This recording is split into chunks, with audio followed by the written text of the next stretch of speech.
Hello friends, Sanskrit for education की class में आपका फिर से स्वागत है। आज हम लोग देखेंगे काव्य शास्त्र के आधार पे काव्य के लक्षण, जो आपके पीजीटी, यूजीसी और एलटी और असिस्टेंट प्रोफेसर इन सारे एग्ज़ाम्स के लिए बहुत ज़रूरी होते हैं। उनमें ये सारे टॉपिक्स आते हैं, जैसे काव्य लक्षण, काव्य प्रयोजन, शब्द वृत्ति, ध्वनि, रस इत्यादि चीज़ें आपकी आती हैं। तो आज हम लोग देखेंगे काव्य लक्षण। यह साहित्य दर्पण और काव्य प्रकाश के आधार पे होगा।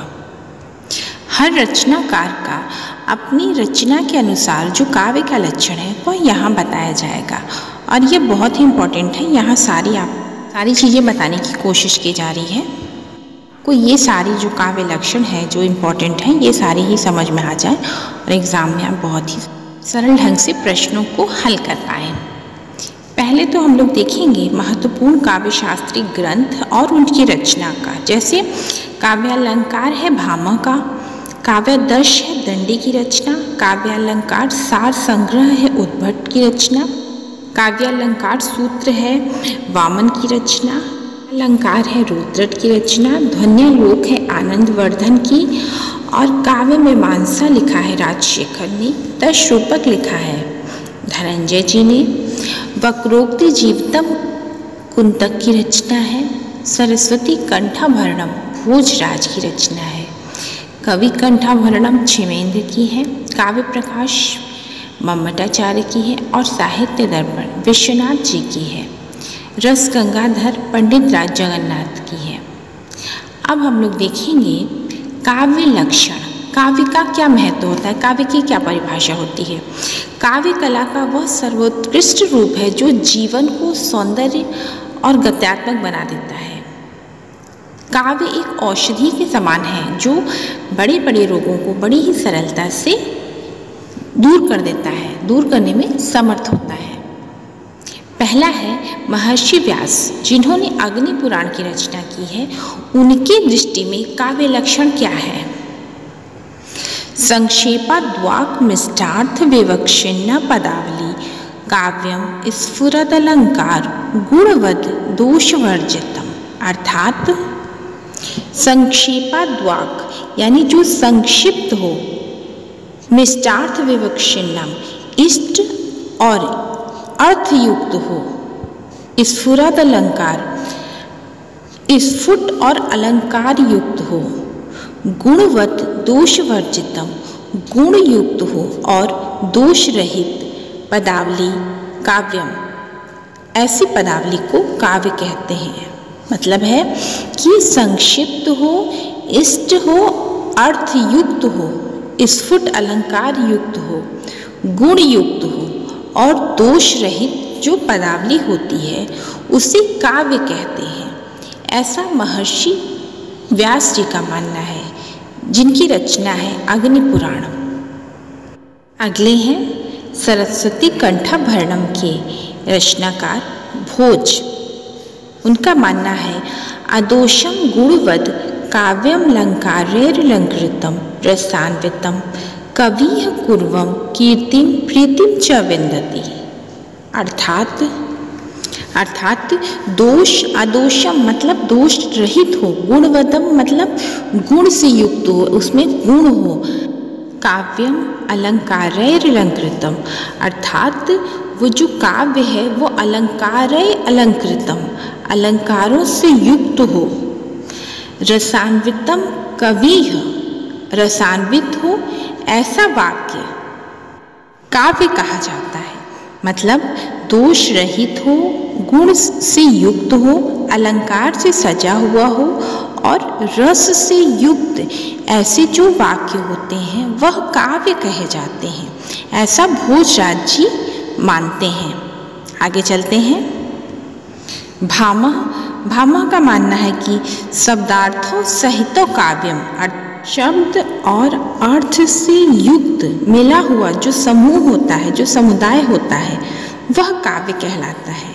ऐसा आचार्य भामह मानते हैं। अर्थात उनका कहना है कि शब्द और अर्थों से युक्त जो समूह होता है उससे हम काव्य कहते हैं। आगे चलते हैं।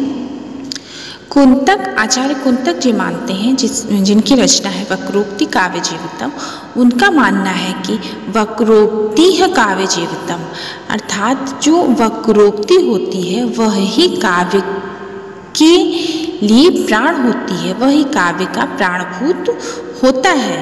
लेकिन आचार्य कुंतक की बात का खंडन करते हुए विश्वनाथ जी कहते हैं कि वक्रोक्ति तो अलंकार होती है और अलंकार काव्य की आत्मा कैसे हो सकती है। लेकिन कुंतक जी वक्रोक्ति को ही काव्य की आत्मा मानते हैं, वक्रोक्ति काव्य जीवितम। आगे चलते हैं। दंडी जी के अनुसार शरीर तावदिष्टार्थः विवक्षिन्ना पदावली, अर्थात तावदिष्टार्थ विवक्षिन्न पदावली, अर्थात अर्थ से युक्त जो पदावली होती है वह काव्य कहलाती है। जैसे कि कहना यह चाहते हैं कि जो काव्य होता है वह हमेशा दोष मुक्त होना चाहिए, क्योंकि अगर शरीर में थोड़ा भी कोई रोग हो, कोई समस्या हो, तो वह उसकी सारी सुंदरता को नष्ट कर देता है। इसीलिए तो कह रहे हैं कि शरीरम तावदिष्टार्थम विवक्षिन्ना पदावली, तो जो काव्य हो वह दोष रहित हो। आगे है आचार्य वामन के अनुसार रीतिरात्मा काव्यस्य।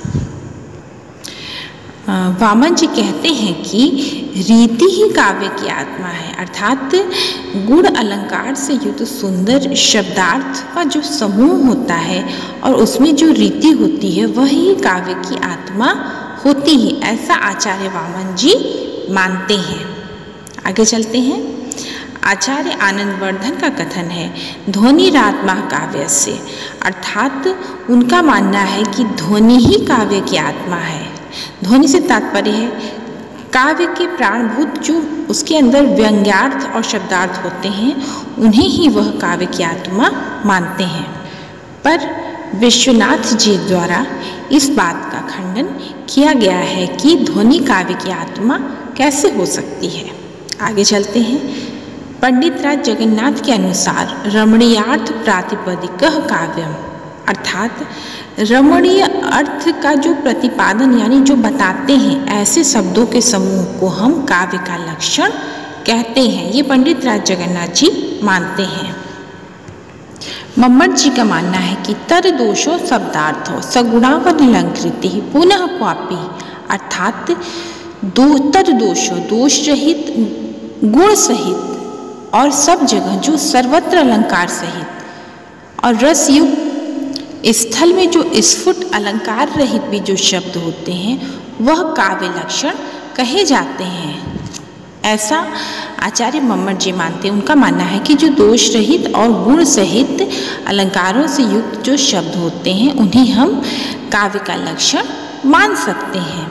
अब विश्वनाथ जी का मानना है कि वाक्य रसात्मकम काव्यम, अर्थात रसात्मकम वाक्य को ही काव्य कहते हैं, विश्वनाथ जी का मानना है। ये जो सारे लक्षण 10 लक्षण हमने बताए हैं, इन्हीं में से एग्ज़ाम्स में पूछते हैं, कभी नाम पूछते हैं उनके और कभी ये श्लोक देख के उसके बारे में पूछते हैं कि यह किसकी रचना है या किस रचना से ली गई है या इसके लेखक कौन है। काव्य लक्षण देके उसके बारे में पूछते हैं कि यह किसके द्वारा बताया गया है, कि जैसे वाक्य रसात्मकम काव्यम है तो यह किसने कहा है, या शरीर तावदिष्टार्थ विवक्षिन्न पदावली शब्द है तो यह किसने कहा है। इस तरह से जो है वो प्रश्न आते हैं। आप 1 से 2 बार ये वीडियो देख और सुन के आप सारे प्रश्नों को बहुत ही सरलता से हल कर सकते हैं। अगर आपको ये वीडियो अच्छा लगा हो तो प्लीज़ लाइक करें, शेयर करें और सब्सक्राइब करें। Thank you.